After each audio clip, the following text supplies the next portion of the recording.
Nigeria don't enter one chance, I swear, now go with the go so. Yes, men, they kill us every day, for them busy, they campaign again. After they failed all the promises they made, oh, then they praise themselves. Why the masses were supposed to give them the praises we they are they run to? Move it out. I blame it on the religious leaders. I blame it on the traditional rulers. People were supposed to fight for the people, they don't compromise. Shame on the rebellious brothers. People will cry with us during answers. Today them don't join those oppressors, they eat jello. Something on the smell of. Very soon now we go perceive them. We have up where this government they cause my time bomb. It go soon explode. Revolution they come up. It is very close and they feel more. When the power of the people we triumph, the power of the people in power. They no even care, they no even send. Say the people they die of hunger. Hungry dog is an angry dog. One day you go bite the owner. Idle man is the devil workshop. Many youths for Nigeria no good job. And the country the youths got no future. The country is gone, that's on period. Move it on.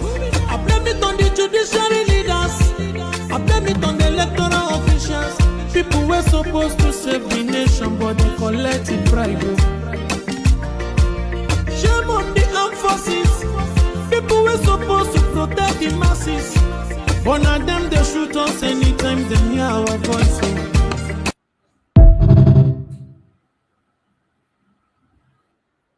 All of us. In 1776, the United States separated from the United Kingdom by declaration. Today, they are the world power. In 1830, Belgium separated from Netherlands. Today, they are one of the most powerful countries in Europe. Both of the countries. In 1965, Singapore separated from Malaysia. Today, they have transformed into global financial hub as a result of the separation. Why is it that when we call for separation, Nigeria and their criminals will be calling us terrorists? Don't fall for it. The past separation has led to the upsurge of economic development in the case of India and Pakistan, Norway, Denmark, Switzerland. Each of these separation has led to the upsurge of economic and development. In 2002, East Timor separated from Indonesia. In 1921, Ireland separated from the United Kingdom. Today, they are one of the powerful countries we have. In 1944, Iceland separated from Denmark, demonstrating that nations can part away without violence. Why do you kill Biafrans? Whenever we say we are fed up of Nigeria. In Nigeria, where you have dangerous diversity, in Nigeria, where you have the northern part of Nigeria practicing Islamic State, practicing Islamic Sharia law, and they have different culture, different laws, different rules, different everything. And with that kind of mentality and setup, we can never develop as a nation. That is the reason we call for the separate state, and of course for the independent state for Biafra. Apart from the killings, genocide against our people, and jihad. In 1905, Norway and Sweden separated and goes their separate ways. Today, they are one of the most powerful countries in Europe because of the separation. In 1947, India and Pakistan separated. The list can go on and on and on.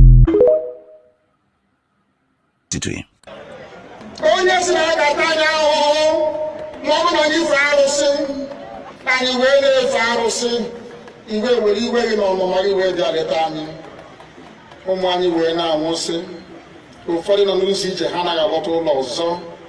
Nne na nna wee na-ata ahụhụ, wee na-ata ikikere eze. Nwaanyị konye ka ọ gaa ubi gaa rụọ ọrụ. Fulani chiri ehi bata ebe ala gị niile. Okwu ebepụ ya isi. Anyị pụta anyị kpọpụ onye nwaanyị n'ugwu Awụsa ahụ ejide anyị wee gbuo. Ihe ọ bụ anyị mara aka n'ime ha sị maka ha gaa n'ihu. Elekwa ọdụ ụgbọ mmiri n'igwe ọcha bụ ememiri ọya nke dị na Kalaba otu aka ahụ. Anyị na-ala nsọ ebe Biafra bụ ndị kọstọm sokwenye anyị n'etiti anyị. Anyị anọghị n'ime mmiri kama kọstọm jiri ebe niile. Ha wee na-ata anyị ahụhụ. Anyị kwuo sịpụta anyị ka kpọchie. Anyị kwuo sịpụta anyị ka gbagbuo anyị. onye nwe anyị na Chineke na nke bi n'igwe ọ bụ ụzọ dị agha isi na-ekwu ndị iro anyị n'anya wee karịa ndị nke gị akwa anyị bụ ụmụ Chineke akwa ọba aha anyị ka anyị na-aza akwa ọba anyị nwe na-aza ike Chukwu akwa ọba anyị nwe na-aza amara Chineke akwa ọba anyị nwe na-aza Chisom akwa ọba anyị nwe na-aza Chizọba nna nke dị nsọ onye ime eluigwe dịka otu onye iro dị na anyị bụ ụmụ gị bịa ka iwe zọpụta anyị bịa ka iwe napụta anyị n'aka ọjọọ ihe bịa ka iwe lụọrọ anyị ọgụ bịa ka iwe tịtụ ozu ọgbọgọwa memilera Goliath Chineke nna nke igwe ruo memila Fero site otu a mee ka Fero ka ọ guzo n'ihu ụmụ ndị anyị ga-ebi ka o wee taa akọkọ ikiri ụtọ ọzọ ị ga na-edu anyị n'ụzọ niile nke ezi omume ọ bụla adịghị na anyị na-aga ndagwurugwu onyinye ọnwụ ọ bụbụ nwa bụ ekele eluigwe n'ụwa onye ọbụla kere gị n'oge malite n'oge ọgwụgwụ kama anyị onwe anyị kwa anọkwa ahụ ofu ụbọchị anyị ga-anwụ n'ezie kama ma aka na-ebu gị na-anọgide n'obodo ọ bụ ya mere anyị ji wee anya isi anyị wee na-asị na nke dị nsọ bịa ka iwe gosi anyị dị afọ na ndụ na-abụghị n'ọnwụ bịa ka iwe na-ekebe gị na amara gị wee kpuchiri anyị ka uwe bịa ka iwe zọpụta ndị nke gị bịa ka iwe mee ka Biafra wee bịa ka anyị na-ewetụta na nsọpụrụ na ịja mma site n'aha gị ma egbuchi oke abịa ma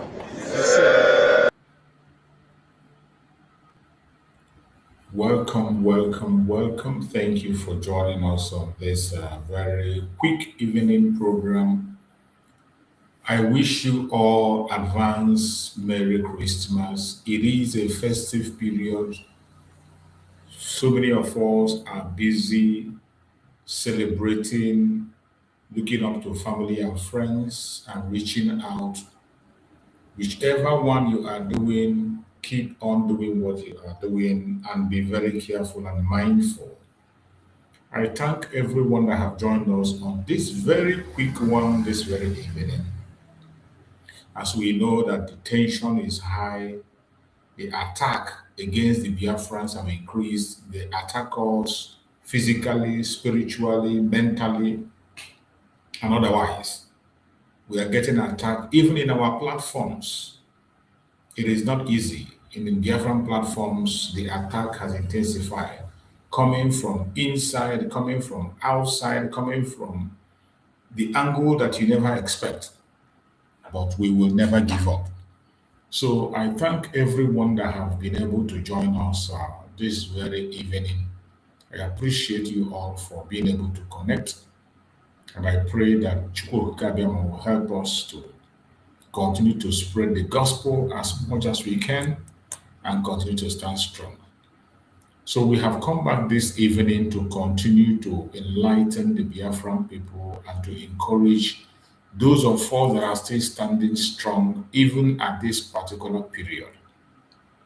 This is a very tempting time, a very terrible time that if you are not strong, you cannot be able to continue on this very journey.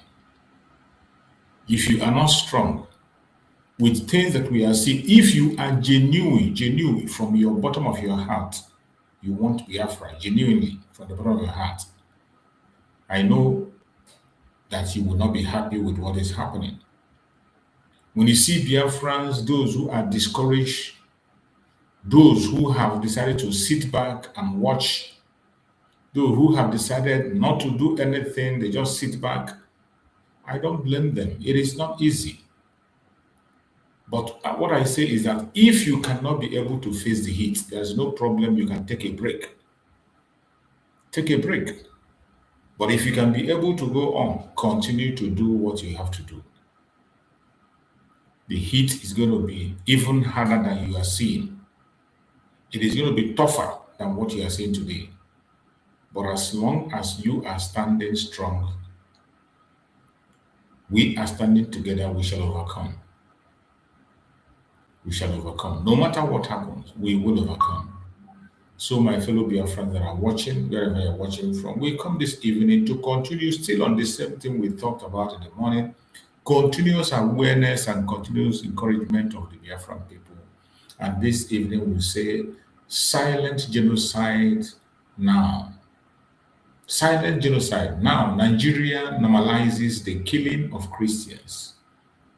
Nigeria is normalizing the genocide of Christians. The loss of life of Christians in Nigeria is becoming normal. Every day, just when you think that things are getting better, you will just realize that it is getting worse. When you think that the battle is getting better, you will wake up and you realize that it is even worse than you can ever imagine. As we speak, attack is still going on in Biafra land against the Biafran people, against Christians generally. There is a heavy attack. It is much more disturbing because what we are seeing today is that the government of the day is normalizing it. It is becoming normal in Nigeria. When you speak about the attack against Christians, people don't take it serious anymore. People are not moved. People don't see it as something serious. They just take it as one of those things that always happen. People don't even take it to heart. That is how bad it is. So wherever you are, you must know that it is your responsibility to stand up and do what you have to do. Don't allow anybody to distract you. Don't allow anybody to deceive you. And you must be security conscious at every given point in time. Wherever you are at any particular point in time, you must be security conscious. Very, very important. More especially this Christmas period. The warning has been coming from international bodies, coming from international organizations, coming from different kinds of angles. And it is important that we pay attention to this information, because if you don't pay attention, you're going to be used as a scapegoat. The attack against the Christians is not slowing down. It is much more disturbing because when we see the approach of the US, some of us, personally, I am worried. I'm worried about the approach that the United States is taking. Because the more you allow these people to buy time, the more dangerous the situation becomes. The more life is being lost. Every blessed day, more life is being lost. We continue to hear of attack here and there. And when you look at the approach of the Nigerian government that the US is allowing them to take action, they will not do anything. How can they take action when we are still hearing that the National Security Advisor is the one today arming the terrorists? The Fulani terrorists. The NSA took responsibility of arming them. I didn't say it. I played the video in the morning. Somebody, one Nigerian, a well-known activist in Nigeria also spoke about that. So when you look at all these things, when you see these things happening, you will realize that the situation of Nigeria is not going to get better any soon. It is going to get worse. It is going to get worse. And it is a wake-up call for you to wake up from your slumber. Wake up. If you are sleeping, you have to wake up and know that there is no more time. No time to play around, no time to joke around. This is not time for partying. This is not time for merriment. This is a serious moment that serious actions need to be taken. And that is why we will never relent in our pursuit for the freedom of Biafra. I will never relent in my speech on the issue of Biafra. You also, you don't have to relent. I know it is not easy. It is very, very difficult. So many of us have lost friends. So many of us have lost businesses. So many of us have lost family members because of this journey. So many of us have lost great opportunities because of this journey. But the level we have gotten to today, it is time to go back. That is why no matter the situation, no matter the disagreement, it will never make me to stop speaking about the cause of our freedom. Wherever the freedom is going to come, Chukwu Okike Abiyama alone knows how it's going to come. Our Supreme Leader Mazi Nnamdi Kanu said it, that Biafra is going to come in such a way that no man is going to take glory. No man is going to, we are only going to do what we're supposed to do as men. As I am here speaking, doing my own part, some other people are there doing the one they feel is the right one to do. Many people are on the ground doing their own part. Our collective effort, at the end of the day, will bear fruit. But whatever you are doing, don't ever go back. Don't ever go back. Continue to stand strong. Continue to stand strong. Don't ever go back. Because any act of retreat is a death sentence. We cannot retreat, not now. We have gone too far to retreat. We have gone too far to retreat. Wherever you are, whichever platform you are, continue to hold on to what you can do and do your best. The insecurity in Nigeria, the atrocities against Biafrans, against the Christians, is not dying down. In fact, it is increasing. And most importantly is this very festive period. Please, wherever you find yourself, be very, very security cautious. Today, nobody can be trusted. You know, for a very long time, we have been calling Nigeria a terrorist government, Nigerian government, a terrorist government. They are military, terrorist military, but people don't believe. But today, every day, you hear policemen arrested in terrorism. Some of them indicted and they took their own life. They commit suicide. We have seen on several occasions, many revelations are still coming.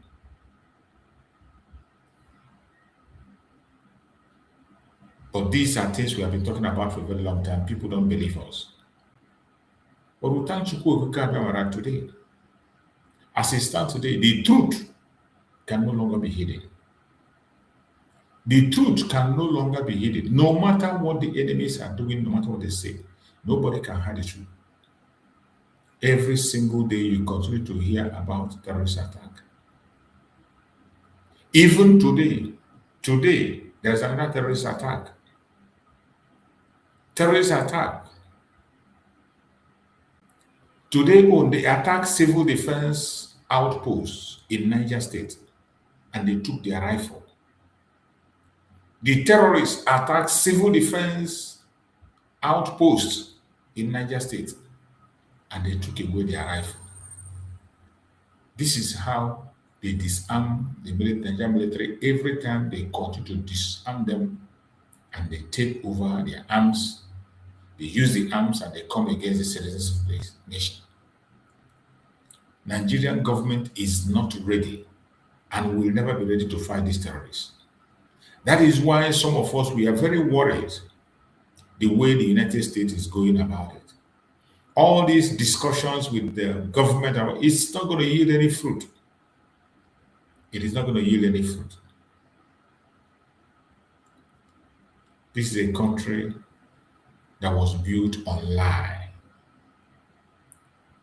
Country that was built on lie and propaganda. And they continue to follow that lie and propaganda every day. Nothing good will ever come out from Nigeria. Nothing. Abduction happening every single day. Go to their news. A family of abducted workers plead for help as government demand 500 million ransom. You can imagine the humongous amount that these terrorists are demanding. Where are this family going to get 500 million ransom to pay? 500 million ransom. That is what the terrorists are demanding. It is sad. And in the midst of this, what do you hear? Negotiation. You can never hear that these terrorists will attack. Up to this moment, there is no plan to take on these very terrorists. Nobody has any plan anyway. I urge every one of us, Biafran people, lovers of freedom, sincere and genuine citizens, including one Nigerians, those that has conscience. It is a festive period. Christians across Nigeria, you must be very careful, be watchful wherever you are, and be ready to defend yourself. Nobody is going to defend you. Prepare to defend yourself because nobody is going to defend you. With the way Nigeria is going, with the way things are happening, if you allow yourself to be kidnapped, you're on your own. More especially our Igbo people. Now, government can help others to pay their ransom. What of you, an Igbo man? Once they hear that name, Igbo, Chuku, nobody's gonna talk about you. And even if when your family raised that ransom and pay, you will not be released. We have had the case of the 2 women that were being abducted, and up till now they have not been released, even after ransom have been paid. After ransom have been paid, they refuse to release them. The situation is terrible, and it is getting worse every day. It is getting worse. Wherever you are, whoever you are, if you care about humanity, please join us to our call for the end of the contraption called Nigeria. Join us to call for the end to the contraption called Nigeria, because it is not going to get better anytime soon. It is never going to get better. It will get worse. Every single day, you will continue to hear more terrible news than what you have heard before. And that is why we urge everybody, more especially the Biafran people, to remain vigilant. Remain vigilant.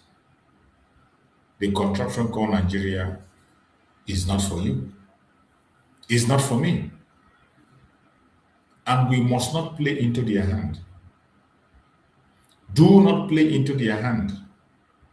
It will be a sad thing for any one of us that have made it to today, 23rd of December.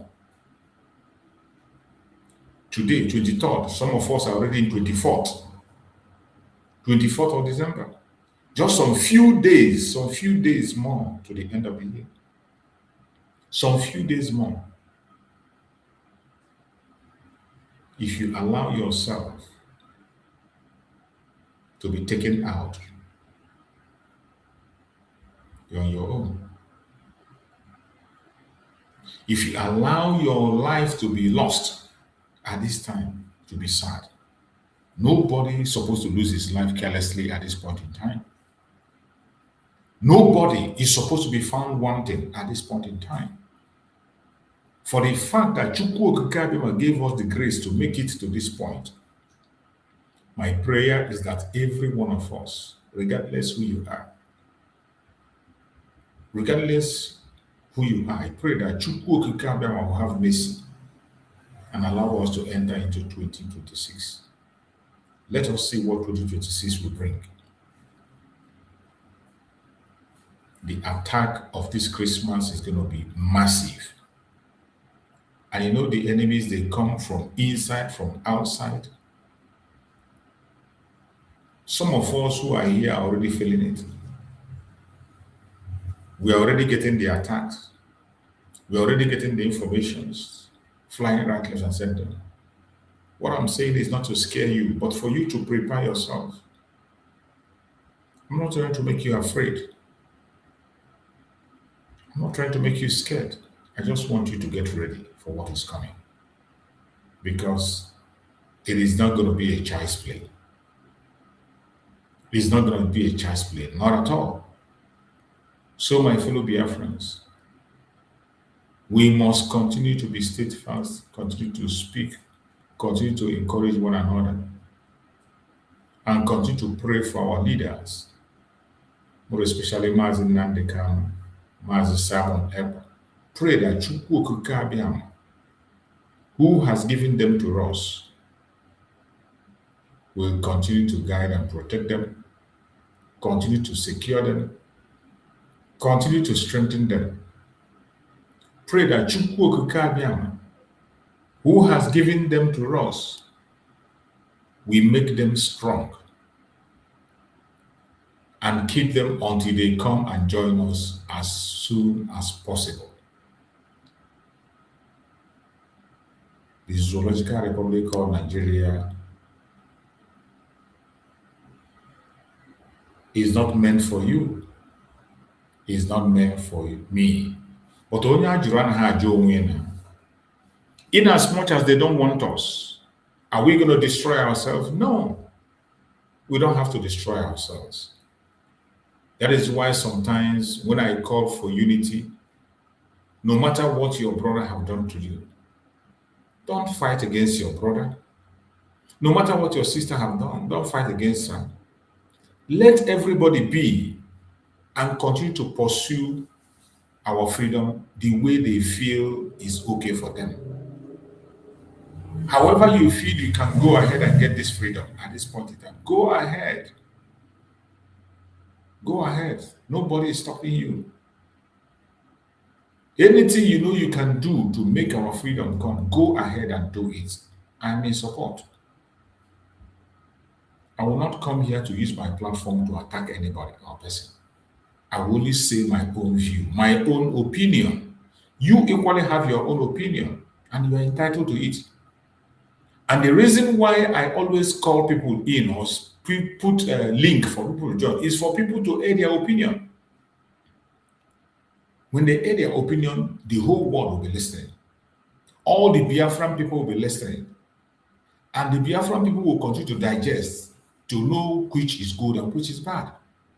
Including those who claim to be in power, they will equally listen. And they can be able to learn one or two things from what you say. Nobody is the master of knowledge. Nobody can claim that he or she knows it all. Every one of us have one area where we are falling short.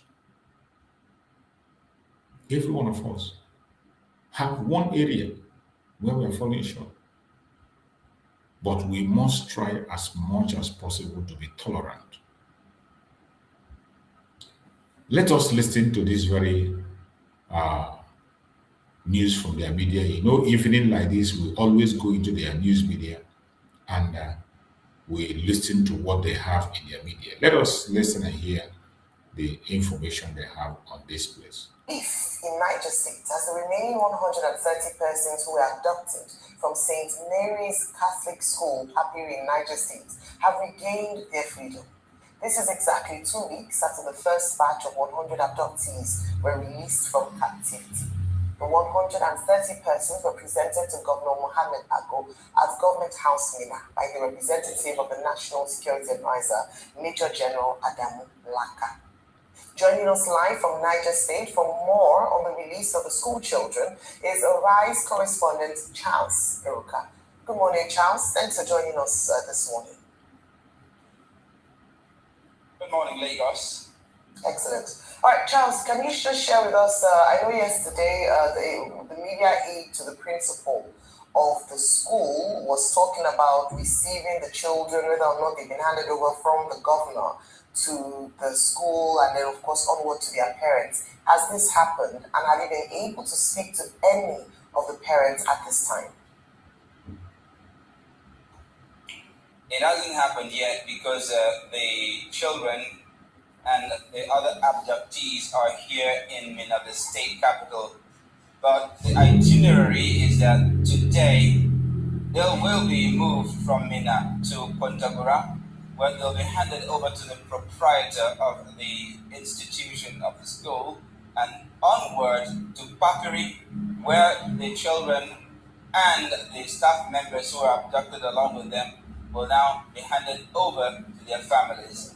So that is what the situation is like today.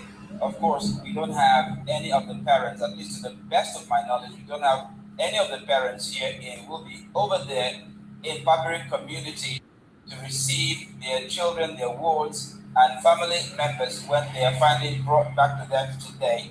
So we've not had that opportunity of having a conversation with them because they are not within reach at the moment. But hopefully, as the day progresses, we will have more information on that, where they are, and then hopefully too, we should be able to have that conversation with the members of the families of the hostages that have just been released.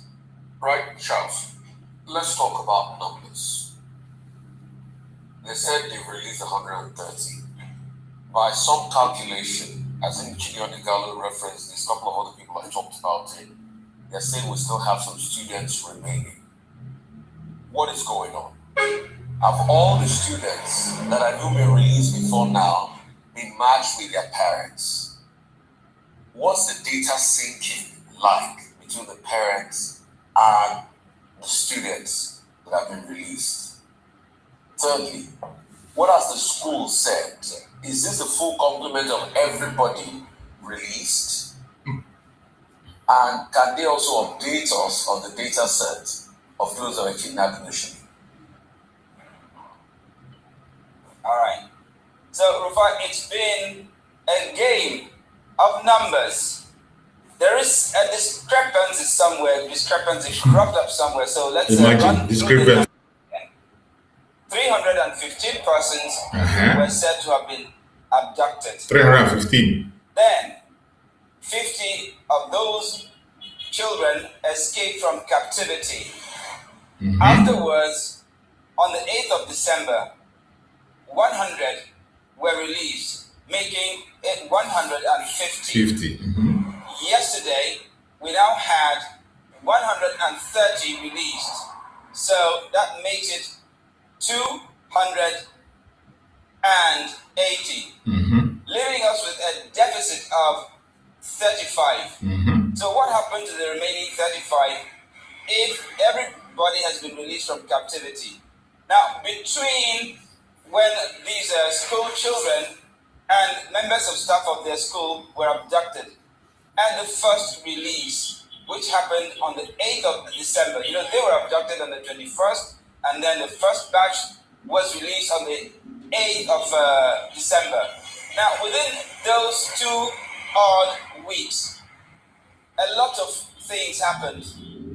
There was improper documentation, that's what I gathered. And then there was a lot of misinformation because there are different channels of communication, and we had lots of misinformation passing from one channel to the other. And that is why we now had a discrepancy. But then as for the details, the detail. This is very funny. Imagine students that were abducted from a school. If there is any other organization that will have the accurate number of their pupils, it is the school. The school have accurate data of their pupils. They are not supposed to make any mistake at all. This is a school where they make roll call. Almost every day, you have a roll call of your students. You know how many students who are in your school. You know how many children who come to school and those who did not come. Those who are on holidays and those who did not come. Every school make daily roll call. Daily roll call. How can you have a mistake in numbers with 35 extra human beings? How can you explain that you made a mistake of giving more than 35 human beings? And all you can come and tell us, they have all been released and there is discrepancies. Only in Nigeria will you hear this kind of nonsense. Only in Nigeria will you hear this kind of nonsense. They said that 315 was kidnapped. But today they have decided to pull everything down at the end of the day, today, is only 280 that have been released. And with that 280, they are telling us that they have released all the people. And now the only explanation they had was they had a problem with the number. There were discrepancies. This is not a market, though. It's not a market. It's not just like people they make in the village where you say they might not have the accurate number. This is a school that have roll call every blessed day. A school that have the data of the children that come to school. It's not supposed to take them more than a second to know the number of their students are there and not there. Now you see, when we say that Nigeria is not a country, has never been and will never be, it is these kinds of things. When you see this kind of nonsense being spoken about in the media, presenting fake figures, fake numbers, fake agreements, they owe nobody an explanation. The only thing he's telling you is that they have the frequencies. What a shame. What a shame. In themselves, no one has been able to explain to us why we had that discrepancy. But from what I gathered, some of the parents were asked to come forward to explain whether or not their children are safe. Many of those parents either did not get the information or were reluctant to come forward for personal security reasons. At the end of the day, some children that were probably not abducted were actually documented as abducted. So these are some of the reasons given as to why we have a larger number of those who have been abducted and then a smaller number by comparison of those who have been released. What we know for sure, what we've been told, is that there is no one in captivity at the moment. But not until we are able to get to Papiri community, then we'll have a clearer picture as far as this game of numbers is concerned. Thank you very much for this update. I mean, definitely this is going to be a cause of concern, being that there's clearly a discrepancy here with 35 still unaccounted for.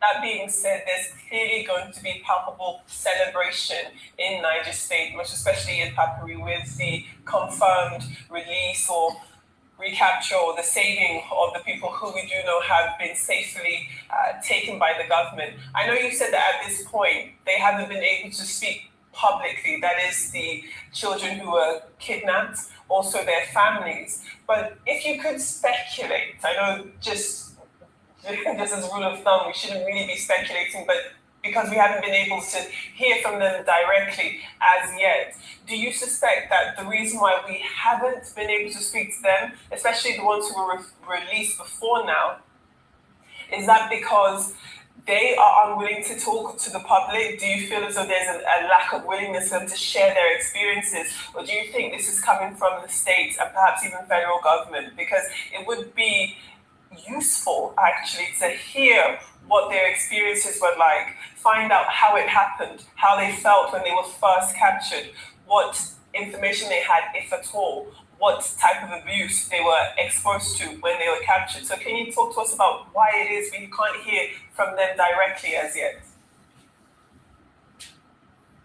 At the moment, we are in, quotes, the custody of officials of the Office of the National Security Advisor, who handed them over to the state government. So technically, they are in the custody of the state government now. They cannot speak on their own as long as they are in the custody of the state government. Therefore, it is the state government that will be, it's the state government talking to us at the moment. So what we know comes from the Office of the National Security Advisor and the national state government. The terrorist sponsor. Not until when they are handed over to the authority of the school from where they were abducted in Kotagora today, and then later in the day, hopefully, when they'll be handed over to their families, that is probably when they would have the freedom to share their experiences. But now that they are still in the custody of the state government, they are not at liberty to speak to the media at the moment. All right, thank you. That's very useful information. We look forward to updates once, as you've given us outlined the itinerary for them once they've been handed over to the proprietor and then further on to their parents. Hopefully, we also have an opportunity to get the state of the children. We asked earlier for the last whether they were going through psychological support, just that therapy for them, having gone through that kind of experience. Well, thank you very much for your time with us, Charles. That's been very informative. That is the zoological republic for you. That is the zoological republic for you. A country that is so corrupt, they can't even give you an accurate number. Everything is a guess. Everything is in secrecy. They make everything secret. You can't ask questions. You can't follow up. You can't do anything. It is sad. But that is what you have in the contraption called Nigeria. And there's nothing anybody can do.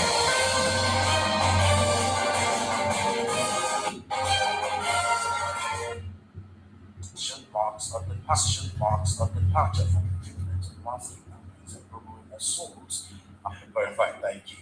So, Merry Christmas, 17 So, let's I don't know whether it's something that we don't know what we actually stand for, and that's why we just see any president that comes to don't care about the terrorism issue. But one thing I believe is this serious, and before I don't that take it as a serious concern, I don't think it was a mistake. It was the one that actually used police to deal with everybody that doesn't really like his faith, and was also working with the bandits and the kidnappers. So you get something of that nature. I don't know why the government system don't like action. That was most people within the government and outside the government to get more interested. And so when they are commercializing, people are like, we are found that shows like some senators, they are actually behind this thing. And they are giving some people POS to go and collect money on behalf of people. And of course, the DSS. Actually, by the way, although they be political, but at the same time, because of their antecedents and because they do not make such position. And that's the way I perceive it. Let's start doing the little. Let's start going through the normal process of electing any people for political office. That's where I can do. But what do you think? That we want it. Can you tell me who did that the president did not know the atrocities that this man committed when he was the governor of that state? They are aware of it. For me, they were using the police and the ex-state actually confirmed that his boss was using the police to harass the citizens and some people that didn't like their faith. And also, deterring them from going about this lucrative business. What do you think?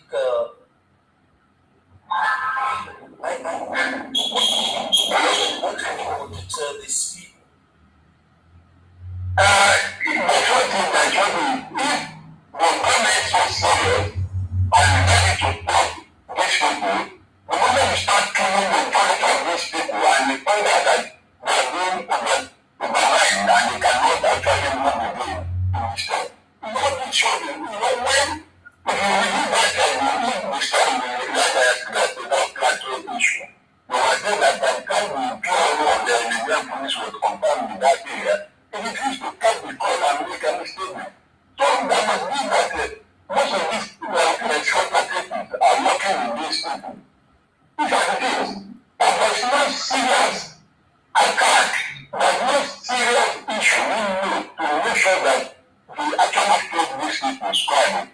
How can we become about some people to just gather themselves in this country and start relating and start creating problems, killing Nigerians? I know we get calls and there's nothing being done. That's why community becoming escalating every day and aggravating. If we start operating by trying to address this issue, and then because of Mr. President, we find a solution to it. That's what it will be. Let Mr. President go to the northern part of the country and start the area and make the plateau area. Now,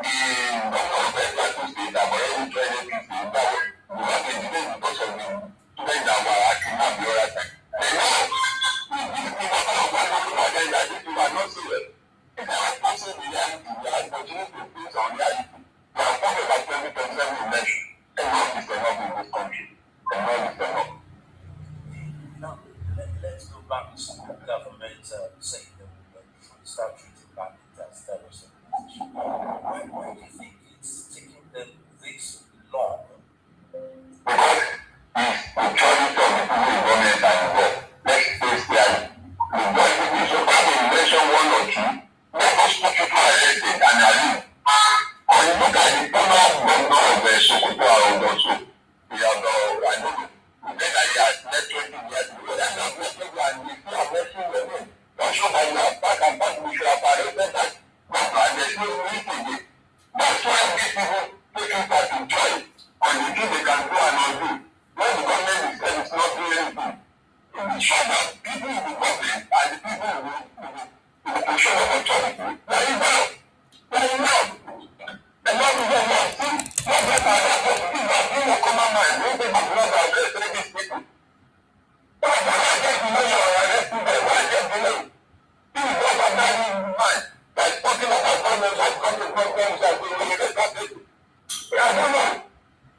Obviously, it's not enough for you to start pronouncing that you start treating these people as a terrorist organization. There is more that needs to be done, and most importantly, that list that the whole Nigerian that has become a national discourse. That can I ask one question, sir? How long do you think we have been talking about this? This is over 15 years ago. We have been telling what we have been. Who we have to meet? Why can't you promise me?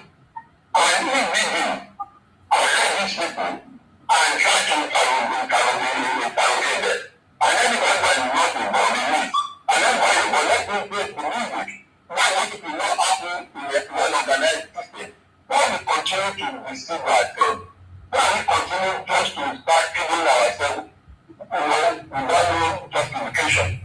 Why are we suffering ourselves as a country? Why can't we have a replacement? Enough is enough. It's not good. It's uncomfortable.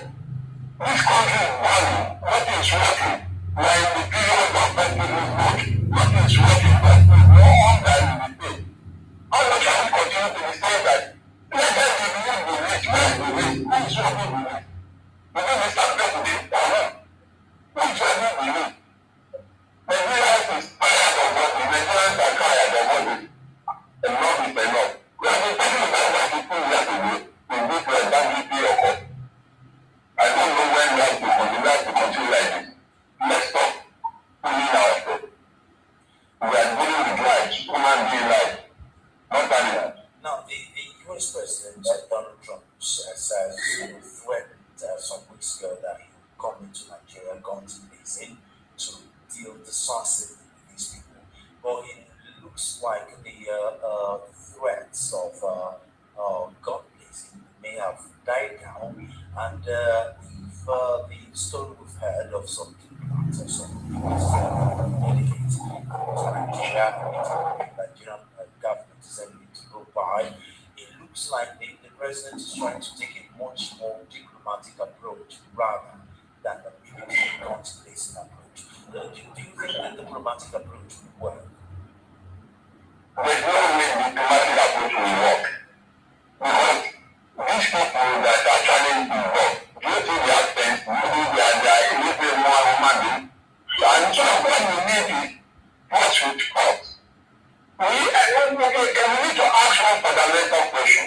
We need to ask the chief of army staff and the best minister, are we not capable of dealing with these people? If we are not capable of dealing with these people, let's look for external assistance.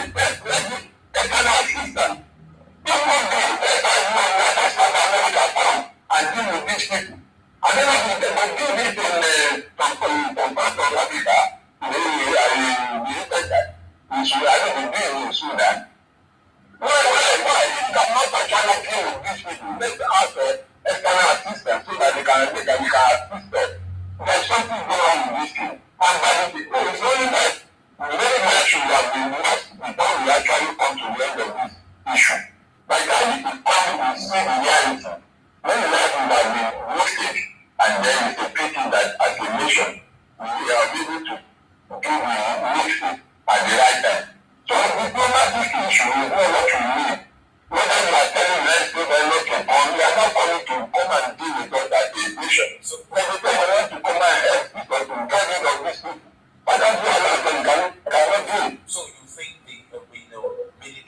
guns blazing is what is going to work better than the diplomatic side of it. I'm telling you, but at this what you realize that this people will What about the potential collateral damage that would occur as a result of the military guns blazing style? are you talking about the foreign ministry? Yes. As the American is so very, very careful and very, very expert that they know what to do. And they're really careful. I mean, countries that the US have gone in guns blazing, those countries never remain the same. I mean, if anything, they become even worse than they were before the US came to those countries. So US don't exactly have a history. Okay, we're just chipping in. This is Matters and Voice of the People, 90.3 FM. We're just going to be speaking with Professor Raymond Adiboka. What are we talking about? The federal government of Nigeria has formally classified kidnappers and the violent armed groups as a terrorist, a move that represents a significant escalation in the country's response to abductions, attacks on farmers, and violence targeting local communities. The designation was announced on Monday by the Minister of Information, Mohammed Idris, and the federal government's end-of-year press briefing held in Abuja.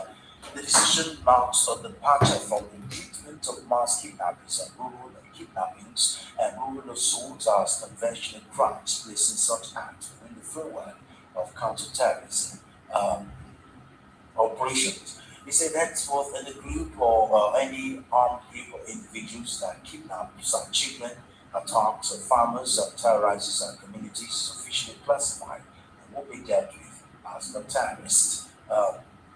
He said the policy will enhance intelligence sharing and improve operational coordination among the security agencies, enabling quicker and more decisive response. And it's time for us to get your reactions and the numbers to call 0700 903 903 903. Again, 0700 903 903 903 or 0803 692 9933. Again, 0803 692 9933. You can also call or text us via WhatsApp, and the WhatsApp line is 081 717 56338. Again, 081 717 56338. Hello. Welcome to Mountain Solutions, and where you're calling from. Yes. Okay, Mega, go ahead. Good afternoon to you. Good afternoon. What I want to say is, there are time for the terrorists also to begin to take part in this nation since kidnapping has become a business in this nation. I mean, paying tax will be the official legitimate business. You know, by sponsoring this policy, and they're using it to acquire a lot of weapons. Let us mark it. A time shall come, both themselves and their children no weapon to hide in this nation. They are taking the minority politics, you know, sponsoring all these people by negotiating with them, giving them a lot of money, and they're asking us to be paying tax, and after we are paying our tax in our struggling and our suffering, they will use our tax money to be giving bandits, and bandits are using to be getting rifles and different kinds of dangerous weapons to use to be killing us and reducing this nation to nothing. And yet, everybody, you know, close mouth, and they are thinking they are doing politics. One day, their children or their relative must be partake of all these things that happen. Now, when you're talking about the list of the people they are being responsible, now, how do you expect the people, what of if their names are there? Are you expected to bring it out? I don't you think that some of them there, their names are there. Nobody can bring it out because I'm there. So let us go. We are losing connection with you there. Thank you very much for talking to us. Hello, good afternoon. Good afternoon. Welcome to Martins. Tell us where you're calling from, please. Chief is calling from Aja. Okay, Chief. Where the professor has talked eminently according to his profession. The area and the angle I want to come in is the issue that people are wondering whether the DSS were not aware of some of the position or the antecedent of some of these appointed leaders before they were. But from my own, we should not restrict it only to by demonizing allegedly the DSS. Why don't you look at it like this? That maybe DSS has written reports condemning expressing and advising the government not to consider them due to these antecedents. And the other is because we are the justice. When you listen to them, it is about the lies of the government. Sometimes why I play this thing is to expose the lies, and the propaganda and blackmail of the government that started very long time ago. This is the same thing we endured even during the Civil War. We endured this nonsense during the Civil War. It wasn't an easy one, but we overcome it. I want us to watch this before we end up the program. Let's just listen to this one. All this book and all that, when you read it, to service your mind. There was no book. There was no book. No. There was no book. No. In January, it was not an book. Can you explain? No. Just give us some explanation. It was not an book. Who were those behind? Just help us. You know that coup led to a war. I know. So help us. But there was already war before the war. May 2000. Even before as soon as by May of 1966, you already had war. Those ambition went here in the south. No, that was 64, 65. I'm talking of military war. There was already a war going on in the military. No, in Kano, everywhere, the Igbos are being slaughtered everywhere, every day, everywhere. So tell us, it was not an Igbo coup. No, it was behind. Igbos, those who are Igbo, among those who planned that thing or executed it, were less than 15%. But when we look at the major, the leaders. Yeah, the leaders in terms of Ifeanyi was a major gentleman from Shagamu. Yeah. He could hardly be called the leader of the group, not another person. Musebu just happened to be in Kaduna, and he was to execute his own assignment in the war, in the coup. And because he was the spokesperson, just like Dogoyaro announced the coup that removed Shagari. Does it mean that it was Dogoyaro coup? So it was Ademoyega's coup? I didn't say so, but it was not. It was the coup that removed Shagari December 31, 1983 was not Dogoyaro's coup, but Dogoyaro announced the coup. And when Babangida was to come, it was also Dogoyaro who announced. Then yes. Gave it to Abacha to follow up. You say it was Dogoyaro's coup. So the Zen was there, just like all this, like the Okaku. Okaku, you say it was Okaku.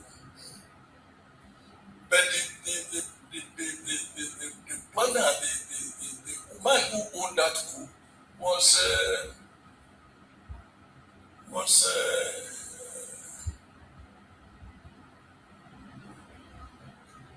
what's his name? Man from Delta State. Yeah. Ninya. Okay. Ninya. He was Ninya. Ninya was the brain behind, he was the organizer, he was everything. And he's still alive. He's alive, of course. He comes to visit regularly. It was not Gideon Oka. We saw the, I wrote about it. I said it, I thought the coup was going to happen in May. I wrote in my presidency, my report. I said it was going to happen my paper was titled something when the Aspire going to come out and call it something flame. That was the title I gave to it. Because in October the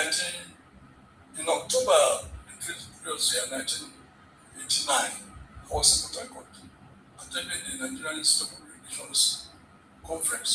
I was the chairman of Nigerian Institute of Relations for your state. So, my friend, late that beautiful girl, the two of us saw the catchment being sheet being brought into Blackwood. And we traced that catchment, the arms and so being important, we traced it to Ikorodu. And then I wrote on it. And I said it could be moved by a serviceman, blah blah, to share some. That's what I wrote. And it happened. They brought it to April. I thought it was going to be May. So when I saw him, I said, well, God, did you get all these things? I said, it's part of my training. I trained in Israel, so I know what it is. If the January coup was not an event, Yes. was it connected to Buffalo? I will not have no hand in it. Was it going to be beneficial? Nigeria was not really beneficial. Was our work going to benefit from it? If the coup had succeeded, I think he would have been released from prison and probably would have been made the president of the United States. Was that security part of the coup? Certainly not. Was Michael Okala part of the coup? Certainly not. Why did they not eliminate him? They were told. We were told about it. Yeah, because this is where somebody says blood is. Somebody says blood is thicker than water. Those who are to execute the eastern wing of the coup became really ignorant. And they couldn't see themselves killing Azikwe or killing Opale. So there was a plan to eliminate All of them. All of them. Yes. And like somebody rightly said, he said if Zengo had been a Fulani man, he wouldn't have been able to kill Ahmed. So perhaps you should have sent Adeboyega to the east. That's right. What other secrets do you have in the book, in the belly of the military, about that coup? I don't know. You don't know.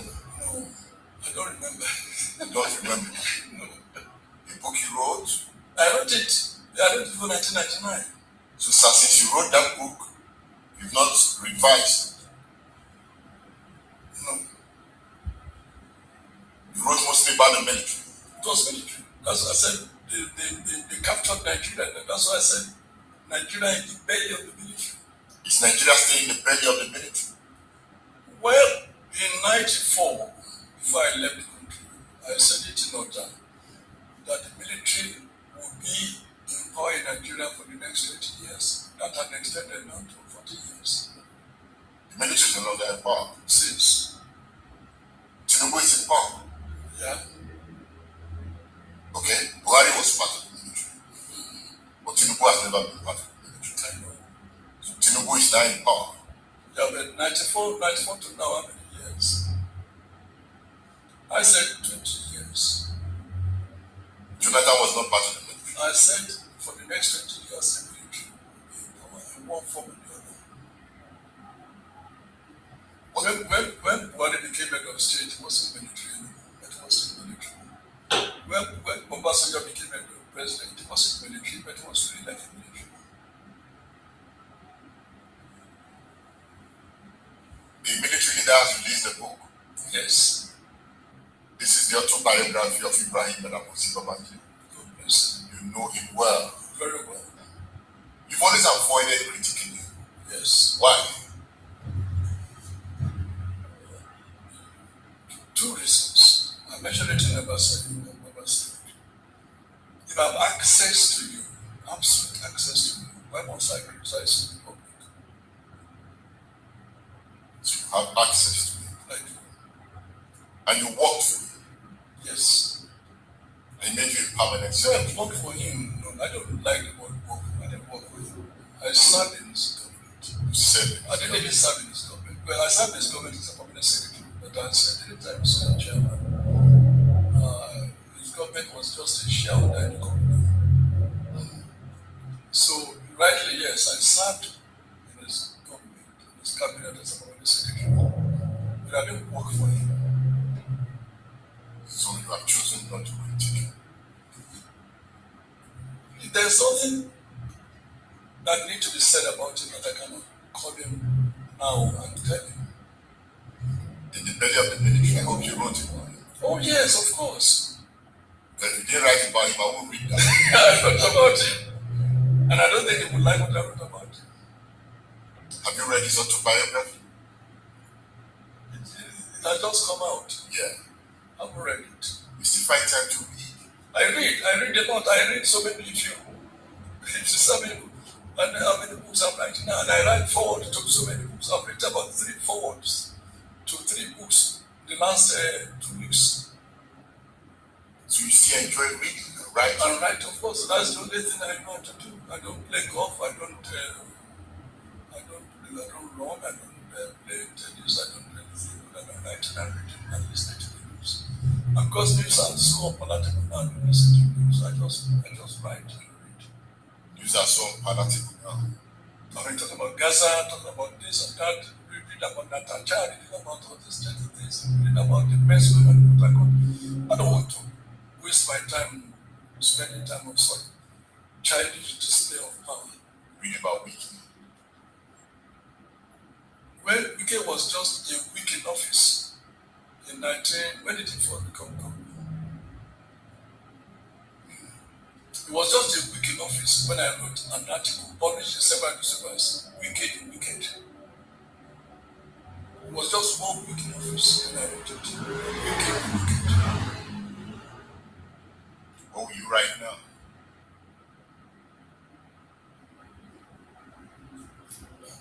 The structure of Nigeria brought about a weekend. That brought about a lot of work. They are in charge. Yeah, seriously. They've captured Nigeria. Nigeria is in their pocket. Since the people are helpless. You use the word right to see. But you wait. So when you watch them talk, but you wait. You wait. You see something? Yeah. Yoruba say that the name the father will be to a child remains in his belly until he gets there. Do you see them talk? I said they've captured Nigeria. They're so arrogant. That irritates me because I don't like arrogant people. They're so arrogant, so self-absorbed. They're so arrogant. Just like those days when the PDP said it was going to rule Nigeria for 60 years. And after the 60th year, it was shown aside. So these people think they'll be in power forever. Let's wait. Toladini is still waiting. I recommend this book to you, In the Belly of Fortunes, the collection of Chief Toladini's writings. You will find this on Dara.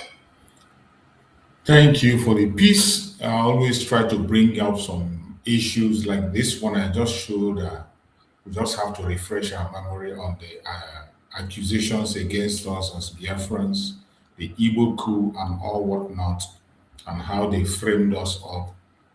Some of these things are not things we have to forget. Sometimes we bring them in our programs and we chip in history. Maybe definitely this time around we're going to go back to history and begin to play back all those videos that has to do with the history so that we can be able to understand where we are coming from and where we are going. I appreciate everyone that have been with me on this evening. Thank you so much for joining. See you again tomorrow morning by the grace of God. Good night, everybody. Good night. Nigeria don't enter one chance, I swear. Now go with the go so. Yes, men, they kill us every day, for them busy, they campaign again. After they failed all the promises they made, oh, then they praise themselves. Why the masses were supposed to give them the praises we they are they run to? Move it down. I blame it on the religious leaders. I blame it on the traditional rulers. People were supposed to fight for the people, they don't compromise. Shame on the rebellious brothers. People will cry with us during answers. Today them don't join those oppressors, they eat your love. Something done the smell of. Very soon now we go perceive. We have up where this government they cause my time bomb. It go soon explode. Revolution they come. It is very close and they feel when the power of the people we triumph, the power of the people in power. They no even care, they no even send. Say the people they die of hunger. Hungry dog is an angry dog. One day you go bite the owner. Idle man is the devil workshop. Many youths for Nigeria no good job. And the country the youths got no future. The country is gone, that's on period. Move it on. I blame it on the judiciary leaders. I blame it on the electoral officials. People were supposed to save the nation, but they collect it bribe. Shame on the armed forces. People were supposed to protect the masses. One of them they shoot us anytime they hear our voice.